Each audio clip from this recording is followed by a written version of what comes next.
Joaquim José da Silva Xavier, mais conhecido como Tiradentes, é um dos grandes nomes da história brasileira e durante décadas sua imagem esteve associada com o heroísmo de alguém que lutou contra o domínio colonial português. Essa imagem mitificada de Tiradentes foi criada logo após a proclamação da República e popularizou-se no Brasil. Mas quem foi esse personagem da história brasileira?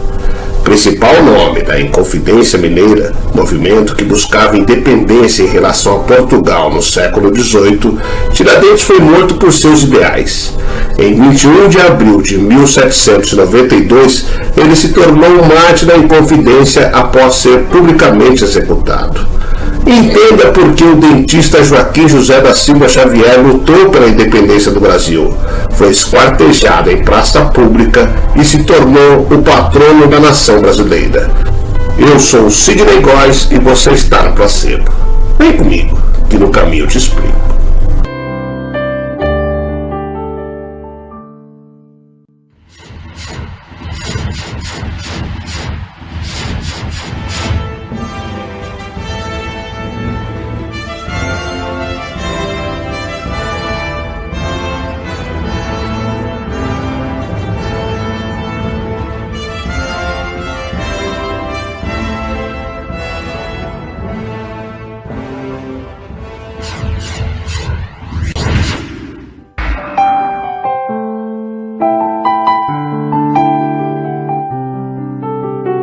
Era a manhã do dia 21 de abril de 1792. O sol raiava sobre a multidão, enquanto o condenado era conduzido pelas ruas do Rio de Janeiro, cercado pela tropa, desde a prisão até o patíbulo instalado no Largo da Lampadosa.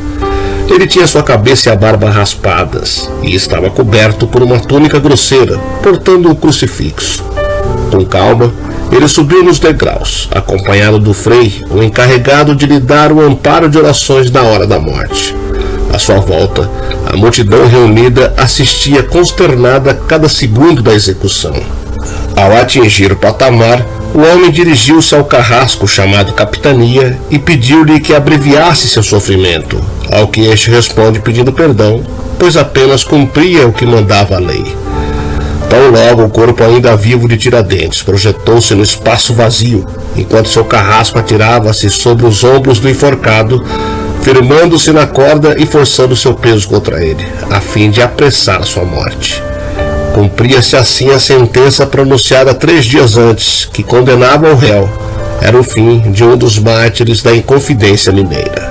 Severa e impiedosa, a sentença proferida ainda exigia que mesmo depois de morto a cabeça de Tiradentes deveria ser cortada e levada à Vila Rica, aonde em um lugar mais público ela seria pregada em um poste alto até que o tempo a consuma, e o corpo seria dividido em 4 quartos e pregados em postes pelo caminho de Minas. A visão derradeira dos moradores da capital da colônia de Joaquim José da Silva Xavier é bem distinta da figura presente até hoje no imaginário nacional, que remete a Jesus Cristo. Quase 3 anos antes, o herói da Inconfidência Mineira fora preso sem resistência, tentando se esconder daqueles que o caçavam. Tiradentes também tinha outras alcunhas, como o Corta-Vento e o Liberdade. São detalhes pouco conhecidos, mas não menos importantes para entender quem era ele e seu papel na conjuração, muito além dos mitos construídos a partir do fim do século XIX, quando se formava a República Brasileira. Joaquim José da Silva Xavier nasceu em 12 de novembro de 1746, na capitania de Minas Gerais.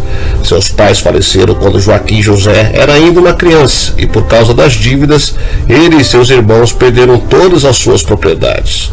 Na vida adulta, inicialmente, ele dedicou-se ao comércio, no entanto, não teve sucesso nesse ofício. Joaquim José também trabalhou como cirurgião dentista, ofício que havia aprendido com o seu tio Sebastião Ferreira Leitão, o que lhe rendeu o apelido de Tiradentes. A partir de 1780, Tiradentes alistou-se na cavalaria da capitania de Minas Gerais, no posto inicial de Alferes. Nessa função, Tiradentes foi designado para realizar a patrulha do Caminho Novo, uma importante estrada que ligava as zonas mineradoras da capitania à capital, Rio de Janeiro. Tiradentes permaneceu na cavalaria até 1787, quando pediu licença da corporação, pois estava insatisfeito com o fato de não conseguir uma promoção de posto e por ter perdido o comando da patrulha do Caminho Novo. É nesse contexto que Tiradentes, descontente com o domínio colonial, teve acesso aos ideais revolucionários que circulavam em Minas Gerais. A difusão desses ideais revolucionários inspiravam-se nos ideais iluministas e liberais que estavam em evidência naquele momento. Os membros da elite mineradora de Minas Gerais estavam extremamente insatisfeitos com o domínio colonial em razão dos altos impostos que eram cobrados, sobretudo pela divulgação de uma derrama para breve. Derrama era uma cobrança obrigatória que Portugal realizava para alcançar a meta de imposto estipulada. As ideias de conspiração contra Portugal entre a elite mineradora começaram a ser alimentadas no começo da década de 1780 e ganharam força até o final dessa década, à medida que a insatisfação local crescia. A partir de 1788, o movimento iniciou-se de fato com a ocorrência de reuniões secretas e com a definição do início de motim para fevereiro de 1789, data em que ocorreria a derrama. A conspiração, no entanto, nunca se concretizou, pois no começo de 1789, os inconfidentes foram denunciados por Joaquim Silvério dos Reis, um dos envolvidos na conspiração. Silvério dos Reis possuía dívidas enormes com Portugal e encontrou na denúncia da conspiração a forma de livrar-se de seus débitos com a coroa. Segundo os historiadores, Joaquim Silvério contou tudo minuciosamente, várias vezes e por escrito, os detalhes da conspiração, a senha, o nome dos principais conjurados, o projeto político, a estratégia militar. Com a denúncia de Silvério dos Reis, a coroa portuguesa agiu e prendeu todos os envolvidos, inclusive o próprio Tiradentes, que foi localizado no Rio de Janeiro. A partir disso, iniciou-se um longo processo de julgamento, no qual os acusados foram interrogados por diversas vezes ao longo de um período de 3 anos.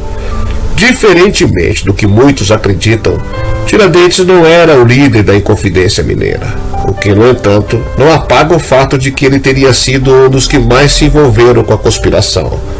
Os historiadores afirmam que Tiradentes cumpria a importante tarefa de ser a conexão dos conspiradores com as pessoas das camadas mais pobres da sociedade. Assim, com a interlocução de Tiradentes, a conspiração foi propagandeada por diversos grupos sociais distintos. Tiradentes foi o mais ativo divulgador das ideias que sustentaram o projeto político da Conjuração Mineira e o grande responsável por colocá-las em circulação no interior de uma rede formada pelo entrecruzamento de diferentes grupos sociais. Quando o movimento foi denunciado, Tiradentes estava em viagem na cidade do Rio de Janeiro, local onde foi preso pelo seu envolvimento com a conspiração. O longo processo de julgamento dos inconfidentes estendeu-se por 3 anos e a sentença saiu no dia 18 de abril de 1792.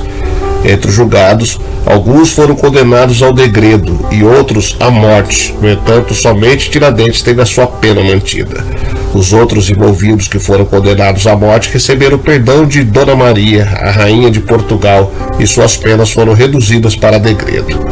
Os fatos que explicam a execução da pena de morte somente para Tiradentes são múltiplas. Os historiadores levantam diversas razões. O fato mais mencionado é o não pertencimento desse inconfidente à elite da sociedade, por isso não possuía influência dentro da coroa portuguesa para reverter sua pena. A imagem de Tiradentes permaneceu esquecida durante anos, já que esse conjurado foi utilizado pela coroa portuguesa para passar uma mensagem à população de que conspirações contra o domínio colonial não seriam aceitas. Tiradentes foi enforcado no dia 21 de abril de 1792 e em seguida foi decapitado. Sua cabeça foi colocada em um poste em um local público da cidade de Ouro Preto. Seu corpo foi esquartejado em 4 partes e cada uma delas foi colocada em postes, em diferentes trechos do Caminho Novo. Por fim, a casa de Tiradentes foi destruída e o solo foi salgado. Tamanha crueldade e rigidez na execução da pena tinha um objetivo claro de amedrontar a população e evitar que novas conspirações surgissem. O resgate da imagem de Tiradentes como herói e mártir do Brasil surgiu somente após a proclamação da República em 15 de novembro de 1889. Após se estabelecer o novo regime, via a necessidade de haver figuras como heróis para fazer a aproximação do movimento com o povo brasileiro. No caso da escolha de Tiradentes, as seguintes considerações podem ser feitas. Primeiramente, existe o fato de que durante alguns anos de sua vida ele foi um militar, e isso foi levado em consideração por aqueles que haviam proclamado a República, em maioria militares. Segundo os historiadores, isso fazia parte de uma relação feita pelos republicanos com a intenção de passar a mensagem da preocupação histórica dos militares com o republicanismo no Brasil. Por fim, a questão do uso da imagem de Tiradentes. Durante o processo de sua transformação em herói e mártir, um elemento essencial foi a aproximação dessa imagem com a figura de Jesus Cristo. Essa era uma estratégia que visava se aproveitar da religiosidade popular para promover a aceitação de Tiradentes. Assim, Tiradentes passou a ser registrado com cabelos e barbas longas, de maneira bem parecida com o que Jesus era retratado. Nesses retratos, passaram a apresentá-lo sempre olhando para cima, assim como Cristo em seu martírio. Essa representação surgiu mesmo não existindo nenhum paralelo que a confirmasse. A respeito disso, os historiadores levantam a questão de que muito provavelmente Tiradentes no momento de sua execução estava com os cabelos raspados. Isso porque era uma prática comum das prisões portuguesas da época, raspar os cabelos e as barbas de seus presos como forma de evitar a infestação de piolhos. Esse argumento ganha força quando nos lembramos que Tiradentes havia passado 3 anos preso. Por fim, outro elemento mencionado pelos historiadores que questionam essa representação de Tiradentes é o fato de que ele era um militar e que, portanto, era obrigado a seguir as normas da corporação que permitia os militares terem no máximo um bigode. De toda forma, o resgate de Tiradentes como herói e mártir, feito pelos republicanos no fim do século XIX, popularizou-se e a imagem construída em cima desse discurso, que se estabeleceu e foi transmitida década após década, fez com que esse personagem assumisse um lugar destacado na memória histórica brasileira. Atualmente, a figura de Tiradentes como líder do movimento tem sido questionado por muitos estudiosos. Ele teria sido apontado como o dirigente máximo da revolta pelos outros envolvidos, pois estes buscavam se livrar de suas responsabilidades.